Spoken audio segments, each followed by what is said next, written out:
မရှိမဟိုထွန်ဆက်မောင်ပြိုင်ပွဲကြီးကနီးလာပြီနော်နှုတ်ထိုးဖြစ်လေရှင်နေခုံလိုက်တာတအားပဲကိုရစာနဲ့ကိုညံကျော်တို့လည်းပြိုင်ပါဆိုတော့ဒီပွဲကတော့ကြည့်ကောင်းပြီအိမ်ကြီးကြရင်လှလှလေးပြင်သွားမယ်ချောက်နှုတ်ထွေးပေးဖို့ဒါဘိုင်းလည်းမရှိဘူးအခန်းနေလေးနှုတ်ထွေးရဲ့ဆေးကြီးမှာပေါ်မရှိဘူးရဲ့နှုတ်ထွေးမယူတော့ပါဆေးမကြည့်ပါဘူးယူလိုက်ပါ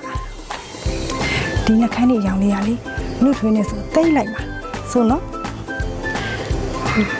ဟိုနှုတ်ထွေးရလေအဲ့လိုနှခမ်းနေပါတော့စိုးလေဆိုထားတော့မရှိဘူးဒါပေမဲ့မရှိမလက်ဆောင်ပေးရဆိုတော့နှုတ်ထွေးတေချာလေးတင်ထားမယ်နော်မင်းကလေးတယောက်ရဲ့ယုံကြည်မှုကနှခမ်းနေစိုးရတာကနေလာတာတဲ့ဒါကြောင့်မလို့လေဘာမှမလိမ့်ထားလေနှခမ်းနေတစ်ထောင်ရှိရဲ့မင်းကလေးကအရန်လာဒီနှခမ်းနေလေးကိုညီမလေးကမသိမ့်ထားရဲစုံနော်ဟုတ်မရှိဘူးကျေးဇူးတင်ပါတယ်နော်